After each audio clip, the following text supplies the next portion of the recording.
ভাত ready, মাটনও ready, এবার বসাবো দমে। তো কড়াইটাকে প্রথমে একটুখানি প্রিহিট করে নিয়েছি, হালকা একটু ঘিও দিয়ে নিয়েছি। হালকা এই জন্যই দিয়েছি কারণ উপরেও একটু ঘি দেবো।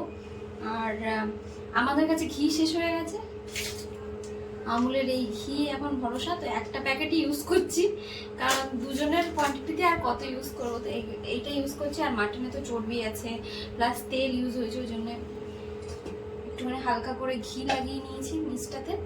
এবার তেজপাতা দেব, দুটো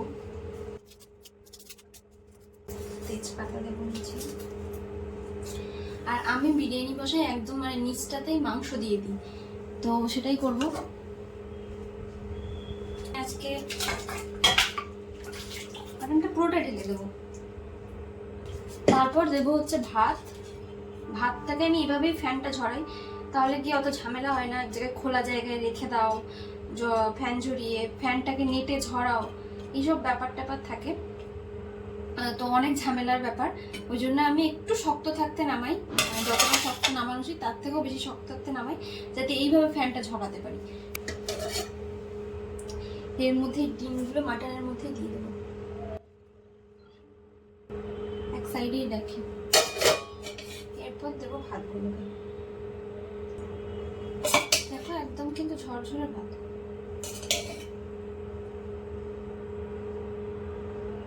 এখনো শক্ত আছে একটু, এইটা আবার এই ভাপে পড়লে আরো একটু নরম হয়ে যাবে, তো সেই হিসেবে আমি নামাই, কোনো রকম ঝামেলাই হয় না তাহলে। ব্যাস, ভাত দেওয়া কমপ্লিট হয়ে গেছে। এবার আমি এর উপরে এখানে গুলে রেখেছিলাম হচ্ছে তোমার দুধ আর কেশর, এটার মধ্যেই আমি একটুখানি গোলাপ জল, কেওড়া জল,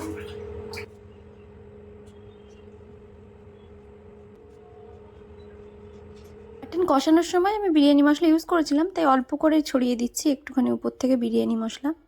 একটুখানি পাতাতে ঘি বেজে আছে, ওটা দিয়ে দিই।